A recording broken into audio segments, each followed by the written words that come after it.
Sahabat setia Gower yang dikasih Tuhan, Shalom, salam sehat untuk kita semua. Hari ini adalah Jumat 17 Oktober 2025. Hari ini kita merayakan peringatan wajib Santo Ignatius dari Antioquia, uskup dan martir.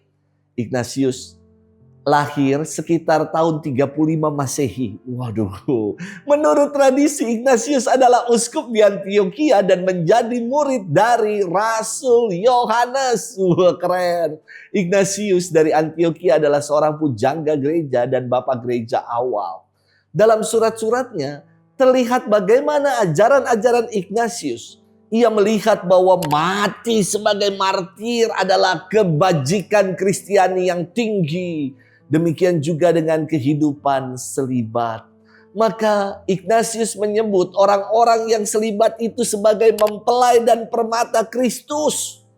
Dalam suratnya kepada Santo Polikarpus, Ignatius mengatakan bahwa jikalau seorang dapat tetap tinggal dalam kemurnian daging demi kemuliaan tubuh Kristus, biarlah ia tinggal sedemikian dan tanpa kesombongan.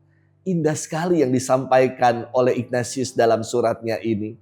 Ignatius juga mengatakan bahwa Ekaristi adalah obat kekekalan dan obat penawar maut.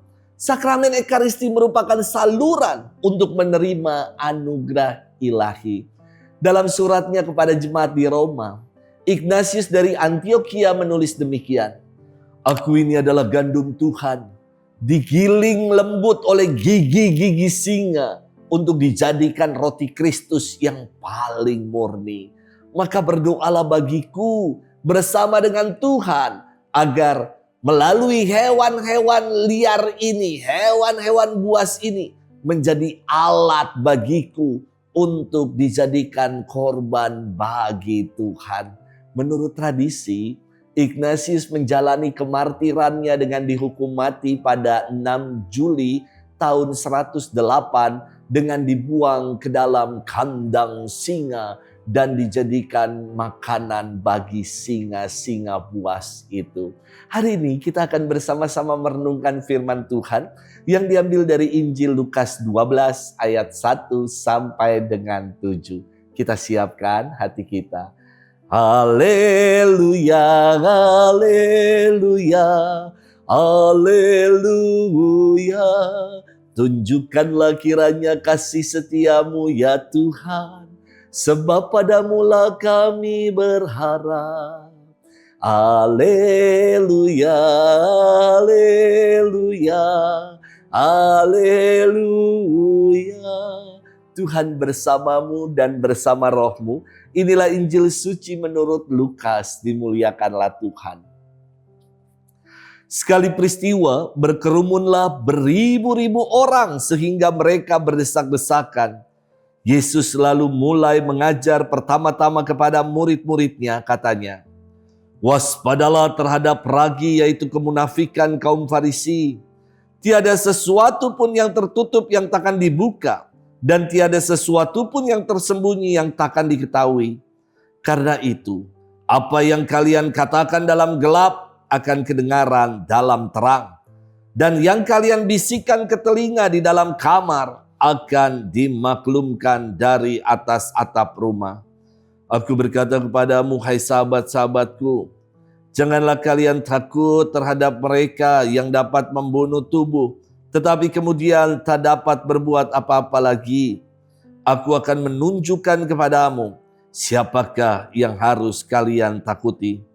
Takutilah dia yang setelah membunuh mempunyai kuasa untuk melemparkan orang ke dalam neraka. Sungguh aku berkata kepadamu, takutilah dia. Bukankah burung pipit dijual 5 ekor 2 duit? Sungguh pun demikian tidak seekor pun dilupakan Allah. Bahkan rambut kepalamu pun terhitung semuanya. Karena itu jangan takut. Karena kalian lebih berharga daripada banyak burung pipit. Demikianlah sabda Tuhan. Terpujilah Kristus.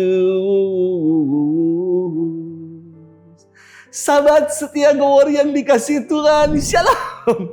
Dulu ketika saya tugas di Papua, Saya senang sekali bikin roti. Maklum, di pedalaman. Jadi roti itu sesuatu yang sangat mewah dan luar biasa. Kalau ada acara-acara syukuran, daripada tiap kali harus potong babi yang harganya tinggi, kami lebih memilih buat roti sebagai ungkapan syukur. Rata-rata mama-mama yang tinggal di Bomomani kini pandai buat roti. Sebab dahulu bersama mereka saya suka buat roti ketika Bapak Uskup datang. Dan Bapak Uskup akan memberkati roti-roti yang kami buat itu untuk dibagi-bagikan kepada semua umat.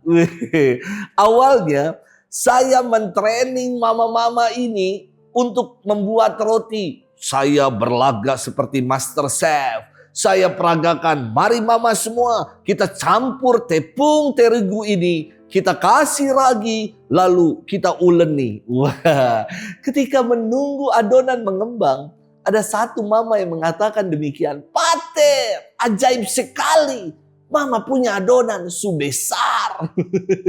Saya jadi tertawa karena yang namanya proses fermentasi pasti akan membuat adonan menjadi mengembang. Lalu saya katakan, "Mama, itu namanya adalah proses fermentasi." Lalu mama itu mengatakan, "Pater, mama sudah tidak lagi menstruasi, jadi tidak mengembang."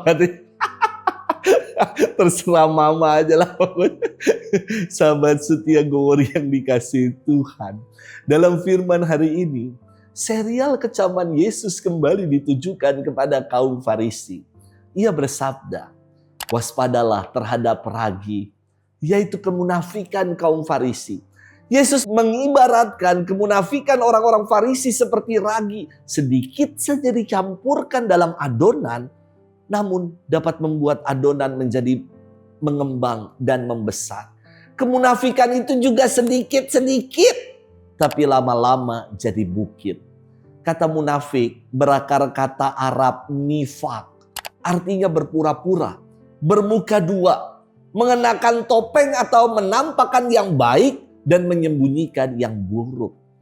Menurut Kamus Besar Bahasa Indonesia, munafik itu diartikan sebagai berpura-pura percaya atau setia, tetapi sebenarnya tidak. Suka mengatakan sesuatu yang tidak sesuai dengan perbuatannya. Itulah munafik. Sahabat setia yang dikasihi Tuhan, sikap munafik yang dikecam oleh Yesus dengan mengatakan, tiada sesuatu pun yang tertutup yang takkan dibuka. Dan tiada sesuatu pun yang tersembunyi yang tidak akan diketahui. Maknanya jelas. Allah Maha tahu. Dan bahkan seluruh rambut di kepala kita ini terhitung jumlahnya. Sahabat setia Gowori yang dikasihi Tuhan. Sikap mendua hati, munafik, berpura-pura dalam hidup beriman merupakan persoalan yang perlu kita sikapi. Iman yang tanpa perbuatan nyata atau sekedar mengenakan topeng-topeng saja, topeng kebaikan, adalah iman palsu atau iman imitasi. Iman yang demikian pasti tidak akan menjadi berkat dan berbuah dalam kehidupan. Ketulusan dalam beriman dan keyakinan teguh pada Allah merupakan corak iman yang sejati yang akan menjadi berkat dan berbuah lebat dalam kehidupan. Semoga iman yang macam itu yang mau kita perjuangkan. Selamat bermenung. Tuhan memberkati kita semua, Bapa dan Putra dan Roh Kudus. Amin.